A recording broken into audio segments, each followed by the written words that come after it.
नमस्कार, मी अश्विनी. आशु रेसिपी मराठीमध्ये सर्वांचं खूप खूप स्वागत आहे. आणि आज अश्विनीच्या स्वयंपाकघरामध्ये काही रेसिपी नाही, तर आपण रेसिपी मधल्या काही छोटे छोटे टिप्स असतात ते बघणार आहोत.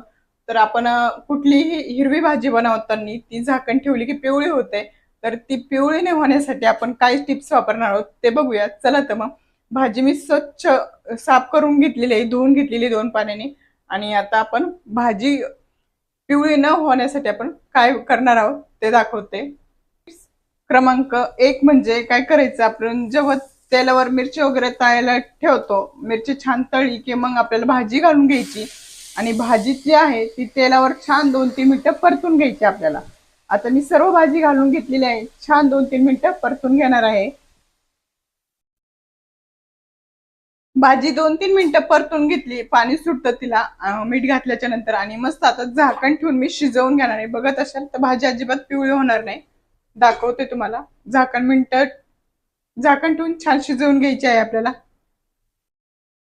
झाकण ठेवून आपण पूर्णपणे भाजी शिजवून घेतलेली आहे. बघत असाल भाजीचा कलर अजिबात पिवळा झाला नाही, अगदी हिरवाचा हिरवा राहिलेला आहे. आणि आजची टिप्स कशी वाटली नक्की कॉमेंट्स मध्ये सांगा. टिप्स आवडली असेल तर लाईक करा, शेअर करा, चॅनलला सबस्क्राईब करा. तर अशाच नवीन टिप्स संग पुन्हा भेटूया. तोपर्यंत स्वस्त राहा, मस्त राहा. मेन म्हणजे आपले व्हिडिओ आणि टिप्स बघत राहा. चला तर मग, बाय सर्वांना.